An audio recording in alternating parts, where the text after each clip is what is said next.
Hello everyone, good morning. Welcome to my YouTube channel. Last video I was discussed about chapter number 2, what is around us. In that chapter we discuss about the environment and different type of spheres of the earth, as well as we talk about the pollution. So today we are going to study about the civic. Standard 8 GSCB board chapter 3 Indian constitution. तो ये जो chapter है वो civic का chapter है।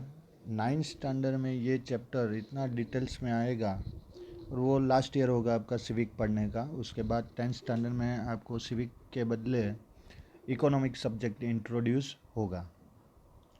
तो ये साल और next 9th standard that is the last year to study about civic. अब सिविक को स्टडी करना क्यों इतना इम्पोर्टेंट है? Because it is about our country. इसके अंदर हमारी कंट्री का एडमिनिस्ट्रेशन कैसे होता है, गवर्नमेंट कैसे फॉर्म होती है, कैसे रन होती है, what is the necessary aspect to run government carefully. और ये जनरल नॉलेज के टॉपिक्स है, इसको डेफिनेटली हमें पढ़ना भी चाहिए और समझना भी चाहिए। तो लास्ट ईयर 7th स्टैंडर्ड में आपने स्टेट लेवल गवर्नमेंट के functioning regarding that topic you studied lots of things. This is GSCB board, so some of the details are only given in your syllabus as per your standard. But if we are studying in CBSE or NCERT syllabus, then lots of details are given about this.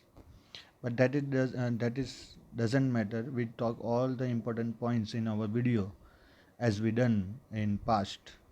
पिछले video में भी हमने जो बात की है वो जो कंटेंट है उससे काफ़ी हमने एक्स्ट्रा डिस्कस भी की है। And this all things I am doing for you get maximum knowledge and this will be help you in your examination, that is my intention.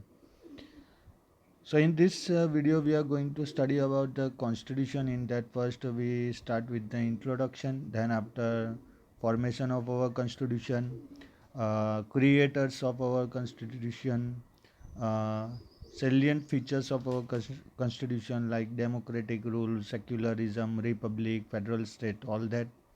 And in the last we talk about fundamental rights, and finally the exercise.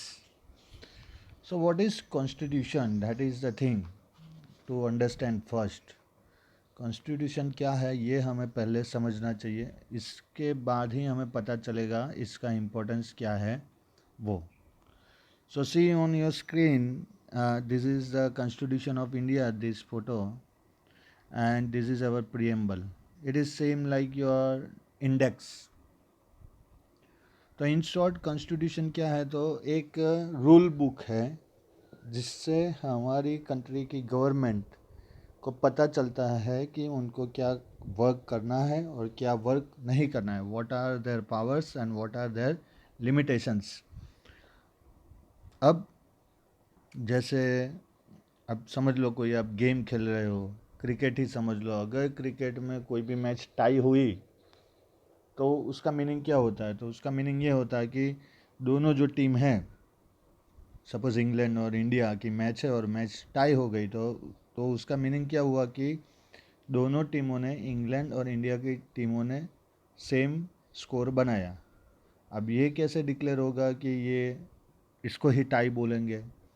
तो उसको जो functioning करते हैं, cricket को जो administration करते हैं international cricket council, उन्होंने एक सिस्टमेटिकली रूल्स फॉर्म किए हैं कि ऐसा ऐसा हो तो इस तरह से उसका डिसीज़न दिया जाता है. वैसे ही हर एक गेम में, चाहे आप फुटबॉल ले लो, हॉकी ले लो, कबड्डी ले लो, कोई भी गेम में उसके अपने रूल्स होते हैं. और ये रूल्स किस काम में आते हैं? तो वो गेम के फंक्शनिंग में, एडमिनिस्ट्रेशन में, वो खेलने में काम में आते हैं कि गेम को कैसे खेला जाता है. तो वैसे ही हमारी कंट्री है, इतनी बड़ी कंट्री को चलाने के लिए हमें भी ऐसे रूल्स चाहिए. अदरवाइज़ तो यहाँ पे क्या हो जाएगा फिर, कोई सिस्टम ही नहीं रहेगा. जिसको जैसा दिल में आएगा वैसे वो परफॉर्म या बिहेव करेगा। एक उसको ये भी बोलते हैं एनार्की जैसा हो जाएगा, यानी यहाँ पे कोई कोई एक यूनिफॉर्म एडमिनिस्ट्रेटिव सिस्टम नहीं रहेगी, लॉ एंड ऑर्डर बराबर वर्क नहीं करेगा। तो इससे तो हमारा ये कंट्री में रहना बहुत ही डिफ़िकल्ट हो जाएगा। तो हमें अगर कंट्री में अच्छे से रहना है तो उसके लिए कंट्री को चलाने के लिए, गवर्नमेंट को एडमिनिस्ट्रेशन करने के लिए एक आइडिया की ज़रूरत होती है। उनको एक फॉर्मेशन को फॉलो करना पड़ता है। एक सिस्टम होना चाहिए कि किस तरह से इतनी बड़ी कंट्री को हम ये इतनी बड़ी कंट्री के एडमिनिस्ट्रेशन को हम रन करें। तो इन शॉर्ट कॉन्स्टिट्यूशन क्या है? तो a systematic compulsion of set of rules to run the government of a country is known as the constitution of the country। यानी एक सिंपल वर्ड में बोले तो रूल बुक, जिसके अंदर लिखा है कि कंट्री के एडमिनिस्ट्रेशन को कैसे करना है। तो कॉन्स्टिट्यूशन की कितने तरीके के होते हैं? तो constitution can be in written और अनरिटन फॉर्म। तो हमारा जो इंडियन कॉन्स्टिट्यूशन है वो वर्ल्ड का सबसे लेंथीएस्ट रिटन डॉक्यूमेंट है। यानी हमारे कॉन्स्टिट्यूशन में वर्ल्ड के जितने भी कंट्री के कॉन्स्टिट्यूशन हैं उनमें जो भी अच्छी अच्छी बातें हैं वो हमने हमारे कॉन्स्टिट्यूशन में इंक्लूड की है। क्योंकि हमें पता है 1947 से पहले ब्रिटिश रूल इंडिया में था। 1947 में हमें इंडिपेंडेंस मिली, फिर सबसे पहला हमारा टारगेट था कि हमें ये कंट्री को कैसे चलाना है। वैसा ब्रिटिशर्स ने हमने पूछा था कि show us how did you run this big country, और हमें वो कॉन्स्टिट्यूशन बनाना पड़ा।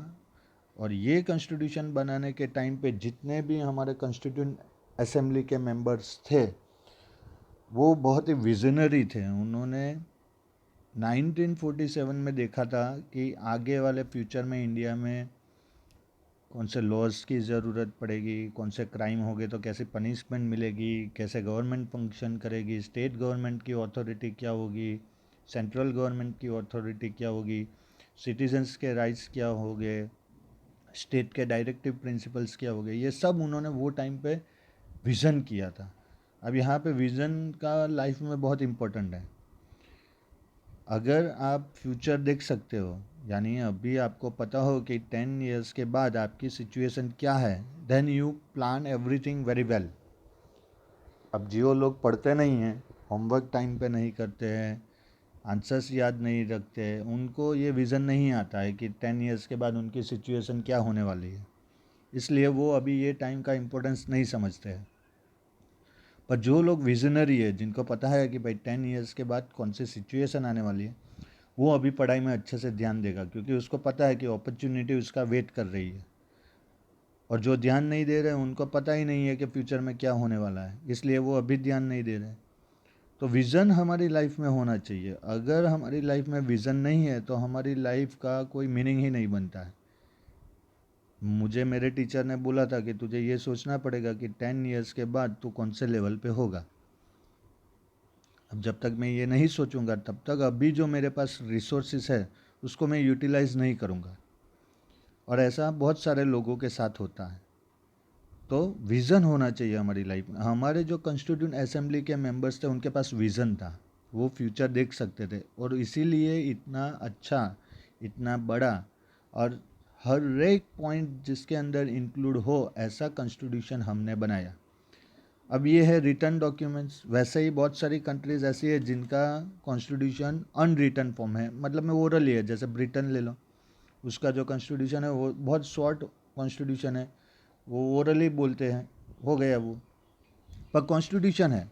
मतलब में डेमोक्रेटिक कंट्री जो होती है वहाँ पे कॉन्स्टिट्यूशन होता ही है, वहाँ की गवर्नमेंट उसको फॉलो करके ही अपना एडमिनिस्ट्रेशन वर्क करती है। That is the important of our constitution. अब कॉन्स्टिट्यूशन स्टार्ट कैसे होता है? तो सपोज आपकी बुक है, अगर आप बुक खोलोगे तो बुक के अंदर सबसे पहले आप क्या देखोगे? बट ऑब्वियसली इंडेक्स आएगा।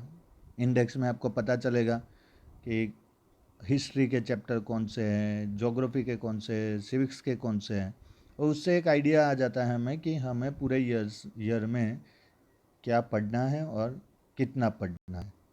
तो हमारा जो कॉन्स्टिट्यूशन है वो भी स्टार्ट होता है इंडेक्स से, उसके इंडेक्स को हम बोलते हैं preamble. Our constitution starts with the preamble. अब ये प्रियम्बल क्या है, तो ये प्रियम्बल में कॉन्स्टिट्यूशन के अंदर जो भी लिखा गया है, जो कुछ भी जिस जिस बारे में लिखा गया उसका सब short and sweet highlighted points preamble में आता है। ये जो आप देख रहे हो ये हमारा प्रियम्बल का फोटो है। जब आप ये बुक ओपन करोगे तो उसके अंदर आपको ये प्रियम्बल मिलेगा। तो ये प्रियम्बल को हम क्या बोलेंगे, हम ऐसा बोल सकते हैं that preamble is the soul of our constitution. हमारे कॉन्स्टिट्यूशन की वो आत्मा है, क्योंकि उसके अंदर जितने भी पॉइंट्स है वो सब पॉइंट्स एक प्रॉमिस है, जो प्रॉमिस हम अपने आप को किया था। अगर आप कॉन्स्टिट्यूशन के प्रियम्बल को देखेंगे ध्यान से तो यहाँ पे दिखेगा कि in our constituent assembly this 26 day of November 1949, यहाँ ये वाली लाइन अगर आप देखोगे तो यहाँ पता चलेगा, do hereby adopt enact and give to ourselves this constitution. तो ये जो है वो कॉन्स्टिट्यूशन हम अपने आप को ही दे रहे हैं, ऐसा हमने प्रियम्बल में डिक्लेयर किया है। 26 नवंबर 1949 ऐसा डेट भी इसके अंदर मेंशन है। तो इसका मतलब ये हुआ कि ये हमारी रिस्पॉन्सिबिलिटी हो गई, क्योंकि अगर हम कोई भी चीज़ जब अपने आप को ही देते हैं तो we are more responsible for that. और यहाँ पे यही प्रूव होता है कि ये कॉन्स्टिट्यूशन हम किसी और को नहीं अपने आप को दे रहे हैं। किस लिए? क्योंकि हमें हमारी कंट्री के फंक्शंस को एडमिनिस्ट्रेशन को प्रॉपरली चलाना है, इसलिए। तो ये है हमारा कॉन्स्टिट्यूशन, जो वर्ल्ड का सबसे लेंथीएस्ट रिटन डॉक्यूमेंट है। अब हमें ये जानना है कि ये बना कैसे। तो लेट्स सी दैट।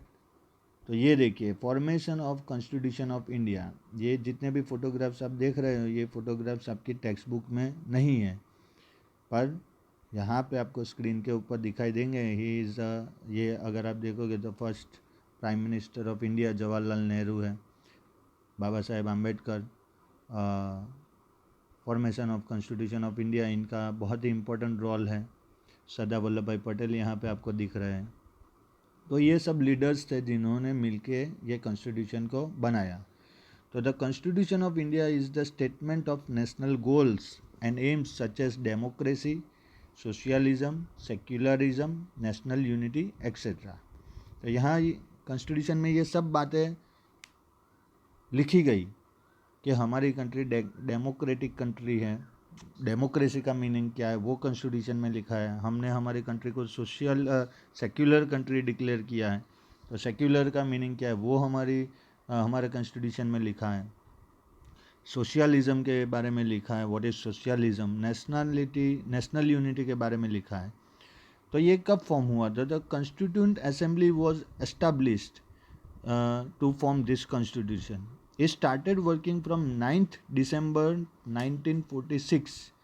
इन्होंने 9 दिसंबर 1946 को ये कॉन्स्टिट्यूशन का वर्क करना चालू किया। The constituent assembly was formed of prominent and distinguished scholars and leaders. तो ये जो कॉन्स्टिट्यूंट असेंबली बनी थी वो ऐसे नहीं ऑर्डिनरी लोगों से बनी हुई नहीं थी। इसके अंदर जो थे वो सब स्कॉलर थे, अपने अपने सब्जेक्ट में सब मास्टर्स थे, और पूरे इंडिया के अलग अलग प्लेसेस के थे, एक जगह से थे ऐसा नहीं था।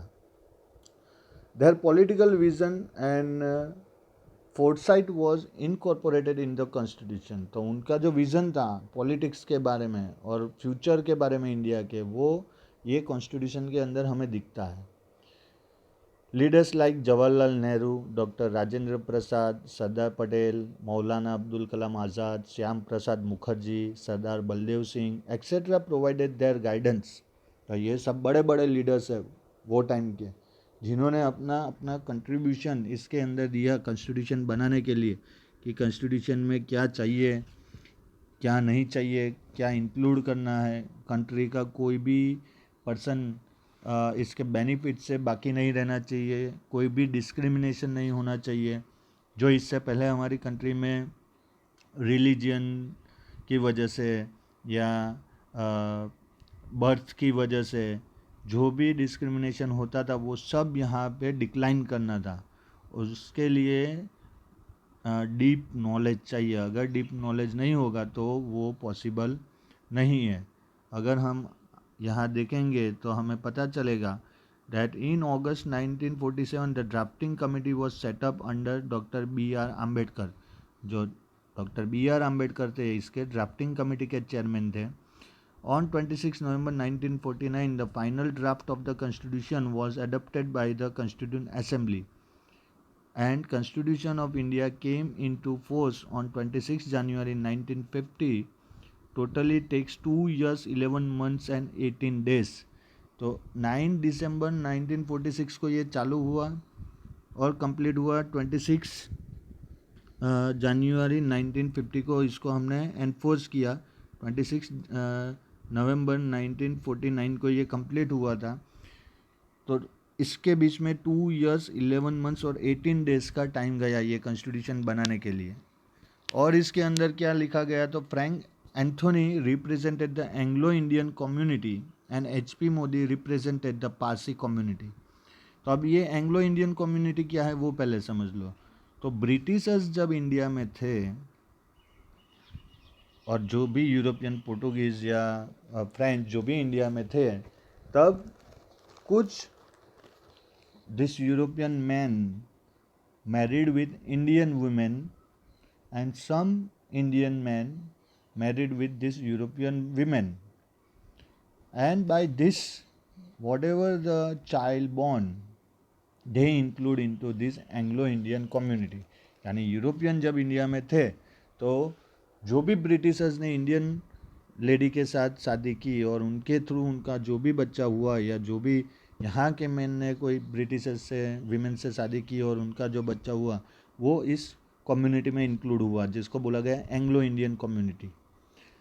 और उसको रिप्रेजेंट किसने किया, फ्रैंक एंथोनी ने किया। यानी उनको भी कुछ राइट्स मिलेंगे।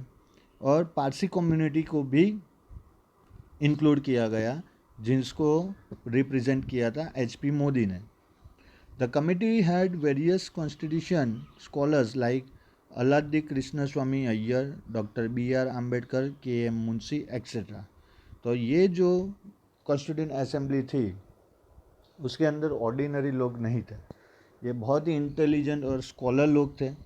और उनकी ये हार्डवर्क की वजह से आज हम यहाँ पे इसके बारे में पढ़ रहे हैं। हम वर्ल्ड की सबसे बड़ी डेमोक्रेटिक कंट्री है।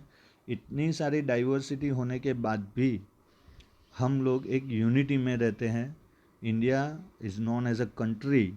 जब ब्रिटिशर्स इंडिया से गए थे, हमें इंडिपेंडेंस मिली थी, तब ऐसा क्रिटिसाइज हुआ था कि India will be carry forward this freedom for next 10 year only, afterwards military rule will be established in India.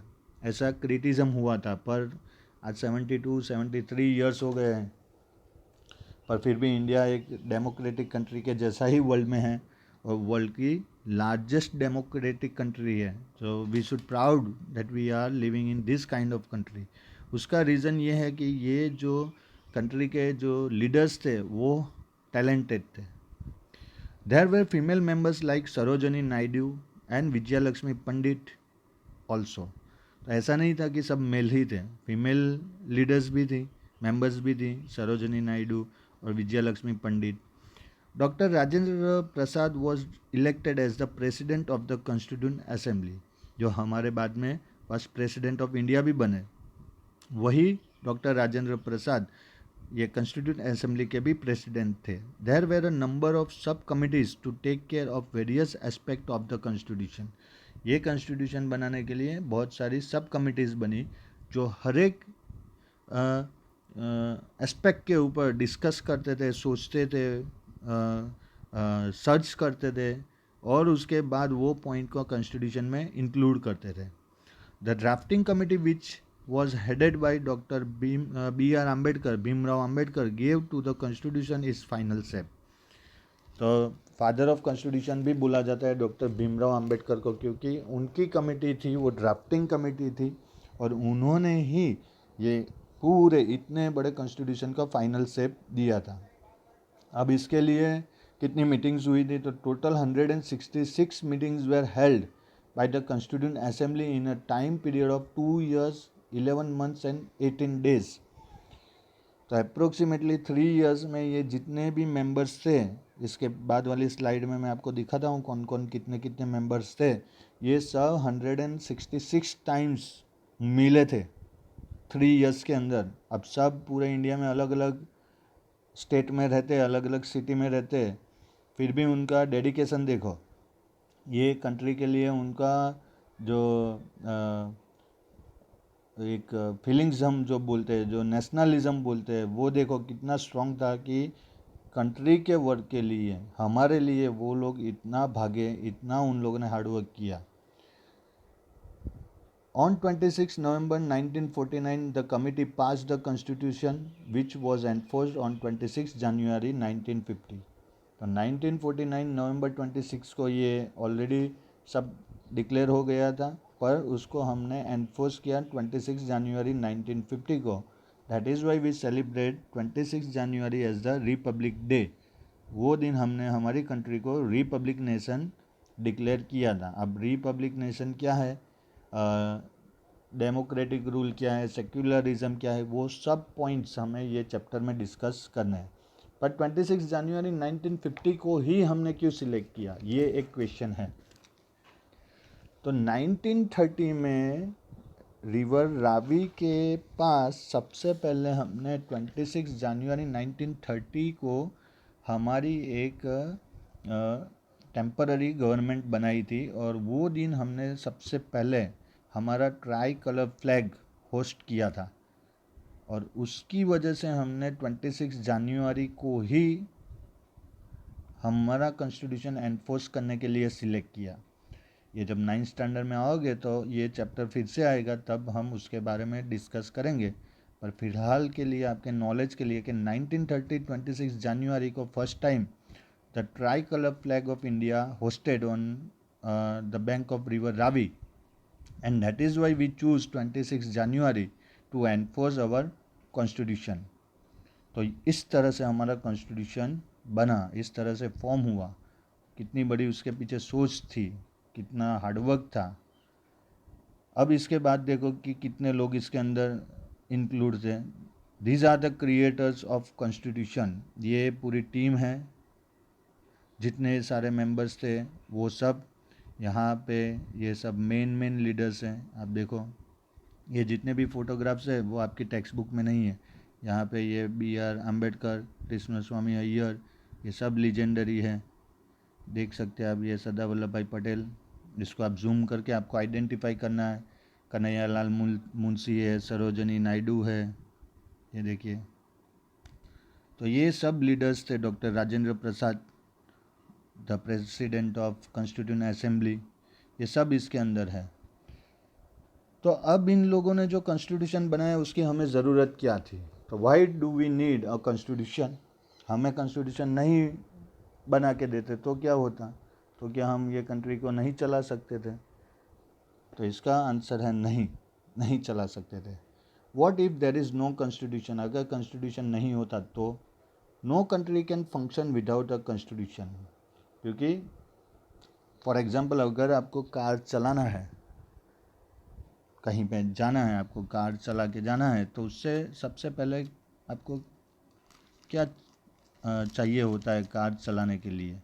अब ये आंसर मत देना कि पेट्रोल चाहिए होता है।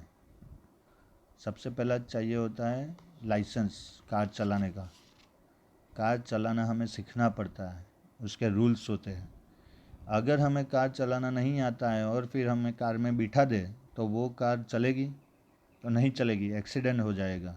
इसी तरह से इतना बड़ा कंट्री है, ये कंट्री को चलाने के लिए हमें क्या चाहिए, तो एक कॉन्स्टिट्यूशन चाहिए, जो एक रूल बुक है, एक लाइसेंस है, जो हमें बताता है, जो हमें गाइड करता है कि ये इतनी बड़ी कंट्री को कैसे चलाना है। A constitution serves many objectives. ये कॉन्स्टिट्यूशन से हमें बहुत सारे ऑब्जेक्टिव्स मिलते हैं। It is a document which finally waves the ethos and idols of our country. इससे हमें हमारी कंट्री के जो आइडल्स हैं और हमारे जो एम्स है वो हमें पता चलते हैं. It tells about the kind of government our country would have. हमारी कंट्री में कैसी गवर्नमेंट है वो हमें बताता है हमारा कॉन्स्टिट्यूशन. जैसे गवर्नमेंट देखने जाए तो बहुत बहुत अलग अलग टाइप की होती है, जैसे oligarchy, fascism, autocracy, anarchy, monarchy, tyranny, totalitarian, ये सब अलग अलग फॉर्म है गवर्नमेंट के. पर हमारी गवर्नमेंट डेमोक्रेटिक गवर्नमेंट है. वो कहाँ से हमें पता चलता है? तो हमारे कॉन्स्टिट्यूशन से हमें ये पता चलता है. How to run the administration of our country?